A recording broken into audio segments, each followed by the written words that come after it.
Time usually marches in a straight, obedient line, 1 second neatly following the next. But every so often, a fracture appears, a seam, a door hiding inside an ordinary moment. Step through, and memory echoes forward, greeting moments that haven't yet arrived. The future loops back to meet you, and the familiar becomes just slightly, unmistakably wrong. Welcome, traveler, to the door between 2 seconds. Step carefully. The moment you entered is already behind you. Episode 13. The Archive of Unchosen Lives. The summons arrived as many important things did in Idris Vale's life, disguised as something ordinary. He was stirring sugar into his afternoon coffee, watching the swirl of liquid as if a message might appear in the currents, when the steam lifted from the cup, straightened itself, and became paper. It solidified with a soft crackle, dropping onto the desk between his hands. Coffee trembled on the surface, settling in a ring around it like a halo of caffeinated devotion. Across the top of the paper, stamped in precise red letters, notice of temporal audit attendance required. Below that, in smaller script, location, sub-basement 12B. Beneath the departmental tower, which has no basements, Idris pressed the heel of his hand to his forehead. Of course it doesn't, he told the empty office. Why would it? He considered ignoring it. Ignoring higher-level metaphysical bureaucracy seemed like the kind of decision that only went well in stories told by people who were not, in fact, living in a universe that tracked such things. He drank the coffee, folded the summons, and headed downstairs. The elevator ignored floor 0, as all respectable elevators should, and did not list any basements. Idris got off in the lobby and walked past security, who looked at him with the resigned suspicion reserved for employees who had learned how to read between the lines. He knew where the building should end. He'd seen the blueprints. There was a ground floor, a lobby, a foundation, no sub-basement, nothing else. But when he rounded the corner behind the service stairwell, there was another door. It was metal, unlabeled, painted the same forgettable magnolia as the wall. The only thing that gave it away was the door handle, polished from use in a building where no one should have been using it. He opened it. The stairwell beyond descended further than the laws of architecture allowed. The air grew cooler with each landing, tinged with that faint electric tang he associated with malfunctioning temporal machinery. He counted 12 landings and stopped, not because there wasn't a 13th, but because his brain politely refused to acknowledge any more downward progress. The door at sub-basement 12B was open. Inside was an archive, not a normal one. Those smelled like dust and toner and forgotten memos. This one smelled like storm air and the first page of a new notebook. Shelves towered upward into a height that defied geometry. They were packed not with books or boxes, but with objects that hovered half an inch above the shelves, held in place by threads of soft light. Crystals, folded papers, little spheres of liquid that never dripped. Thin glass panes flickering with faint moving images. Each item glowed with its own color and intensity, like captured fireflies. An aisle stretched ahead, lit from no visible source. As Idris stepped in, the nearest objects shivered, recognizing him. "Don't touch anything you aren't prepared to become," said a voice. He turned. The librarian looked like they'd been assembled from all the faces he'd seen at the edges of his life. An older clerk who once told him he was too bright for this job, a teacher who'd frowned at his questions but secretly liked them, a stranger who'd held a door for him on a day he'd thought of walking away from everything. Their hair was silver, without implying age. Their eyes had that particular tiredness of someone who had read the fine print of existence and decided to keep working anyway. "This is the Archive of Unchosen Lives," they said. "Please file responsibly." Idris glanced around. "I didn't bring anything to file." On the contrary, the librarian said, "You brought yourself." They walked down an aisle, labeled with symbols Idris recognized in his bones rather than his mind. He felt names, but not the language for them.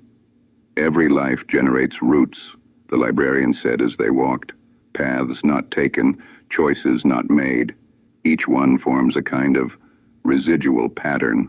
Normally, those patterns dissolve as the person accepts their path. But sometimes," they gave Idris a look, "sometimes the patterns persist." They stopped beside a shelf. The objects hovering there hummed like quiet beehives. "These are unchosen lives," the librarian said. "Lived fully in potential. Never, in fact. We keep them here for record keeping. And occasionally for audits." Idris swallowed. "And you've called me because—" The librarian reached up and plucked something from the air. It was a small cube of clear glass, glowing with a faint, restless light. Inside it, Idris saw movement, fleeting images, never fully resolving, a hand passing over strange machinery, a face lit by screens, a city he'd never seen, pulsing with aerial traffic. "This," the librarian said, "is a misfile." Idris took it carefully. The cube vibrated faintly in his palm, like a trapped heartbeat. "Whose unchosen life is it?" he asked. The librarian's mouth twitched. "Yours," they said. The air around Idris tightened, as if even the archive was holding still to see what he'd do. "Unchosen," he repeated. "Yes." He watched the swirling images inside the cube sharpen. For a second he saw himself, recognizably himself, standing in front of a group of people, diagramming something in the air with trails of light. They laughed, not at him, but with that sharp, delighted laugh people gave when something finally made sense. The image dissolved. "I didn't choose this," Idris said. The librarian folded their hands. "That's the problem." Idris frowned. "I thought the archive only contained lives that were never lived." "Correct. But you said this is misfiled." "Correct." He looked at the cube again, more closely. The glow inside it pulsed with a rhythm that matched his own pulse. The air around it felt disturbingly current. "This isn't entirely unchosen," the librarian said. "It isn't fully shelved. For 3 seconds last week, this life flickered into partial existence." They looked at him. "When you touched the stalled second," Idris's chest tightened, "I didn't feel any different." "You seldom do," the librarian said. "Humans do not tend to notice the moment they slip into a truer version of themselves until much later, if ever." He wanted to argue, to claim that he would have noticed something as significant as beginning a different life. But the archive had a way of making you feel very small and very seen. "So what does it mean," he asked, "to have an unchosen life that briefly existed?" "It means," the librarian said, "that you are in violation of archival classification protocols." Idris stared. The librarian sighed. "It means, Mr. Vale, that you're living in between. You have not fully chosen your current route, nor fully let go of this one. That is, not ideal." "What happens if I don't resolve it?" Idris asked. The librarian gestured around them. "Leaking." He turned. For the first time he noticed it. Tiny drips of light falling from some of the shelves, seeping into the floor, where they vanished. From somewhere deeper in the archive came the faint sound of something like laughter, then sobbing, then silence. "Unchosen lives occasionally leak," the librarian said. "They bleed into dreams, into regrets, into midlife crises and late-night fantasies about starting over. Most people absorb that leakage without incident. They say things like, 'in another life,' and then go on washing the dishes." They looked at him steadily. "People like you, however, distort the field." "People like me," Idris repeated, "being cartographers," the librarian said. "Those who can see the roots, those who encourage others to move. When your own possibility space is unresolved, your work ripples incorrectly. You nudge people based on a reference that is no longer stable. That sounds bad. It's not ideal, the librarian said again. The universe does not require perfection. It does, however, have a preference for integrity. Idris turned the cube over in his hands. What do you want me to do? He asked. Destroy it. The cube pulsed as if offended. The librarian shook their head. No. We're not in the business of destruction. We're in the business of classification. You must decide where this life belongs. How do I decide that? You live, the librarian said simply. You either step into it fully, or you release it fully. But you may not continue to hover at the threshold.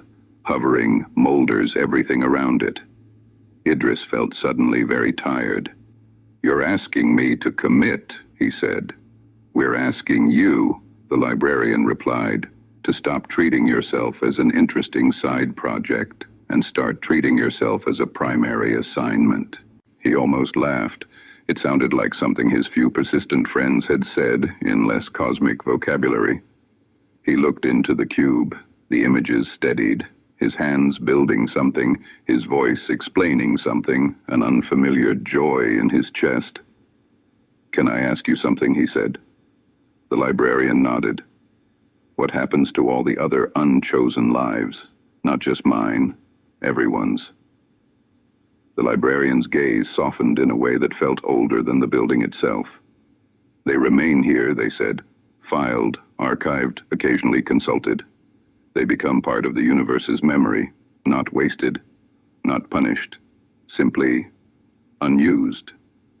Does anyone ever take them back down? Idris asked. Sometimes, the librarian said quietly. When a person makes a radical change very late in life, we go upstairs, find the right shelf, and check something out. Idris imagined someone in their 70s or 80s taking a breath and deciding to do something that would have terrified them decades earlier. He imagined a thin beam of light rising from the archive, knitting itself back into a human life. He closed his fingers around the cube. What happens if I keep this? He asked. The librarian's smile was almost imperceptible. Then you file yourself as pending, they said. But do not take too long, Mr. Vale. Pending becomes permanent faster than most realize. The shelves around them shifted. Idris realized, with a faint chill, that each movement in his mind, toward or away from the decision, caused small adjustments in the archive. A label here turned slightly. A glow there brightened or dimmed. He was used to thinking of his life as something mostly contained in his own skull and circumstances. It was unnerving to realize that his indecision had architectural consequences. He slid the cube into his pocket next to the folded map with a single line. It fit there like it had been designed for that exact space. The librarian stepped back. You are free to go. That's it? He asked. For now, they said. You will return. All cartographers do. The archive is patient, but not infinitely so. He turned to leave, then paused. Do I have a file? He asked. The librarian raised an eyebrow. Which version of you? The one standing here, he said. The one who hasn't decided yet. The librarian glanced at a nearby shelf. Yes, they said simply. He wanted to ask to see it. He wanted to ask if it was thinner or thicker than the others. He wanted to ask whether it glowed brightly or barely at all. Instead, he nodded and walked back toward the stairwell. The climb back to the surface felt longer. When he emerged into the lobby, the receptionist was answering phones. The digital clock was behaving, and no one appeared to have noticed that beneath their feet lay a library of every life they had politely declined to live. Idris stepped outside. The sky looked exactly the same, grayish, undecided, on the verge of rain. People rushed past, eyes fixed ahead, earbuds in, mouths set in the neutral expression of those who had convinced themselves this trajectory was all there was. He walked without choosing a direction. In his pocket, the cube pulsed in time with his pulse, and the map with the single line warmed. He found himself at a small park, the kind sandwiched between tall buildings, like the city's guilty conscience had been given a courtyard. He sat on a bench. He took out the cube. "Unchosen," he said quietly to it, but not for long. The images inside sharpened as if they had heard him. He took out the unfolded page with its lone diagonal stroke. For a long time, he sat like that, a man on a bench, holding a blank map and an unauthorized life, while the city moved around him in its familiar, exhausted patterns.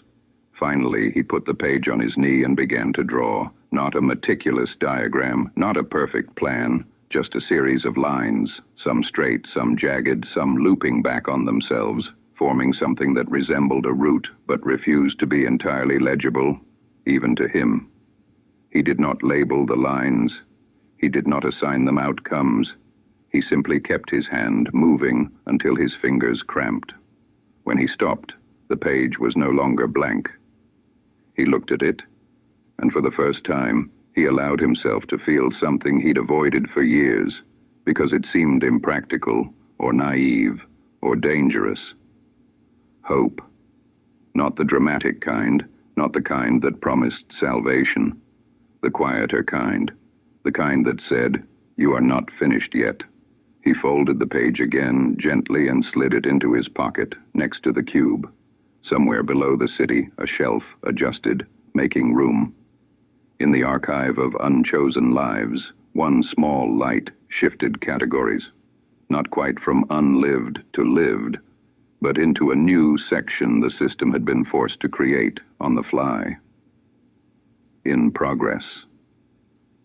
The librarian looked up, felt the change, and smiled the small private smile of someone who had spent an eternity watching people not choose, and still believed it was worth staying to see the few who finally did. Idris Vale stood, feeling the world around him more acutely than he had in years. The routes ahead were still uncertain, but at least now they existed.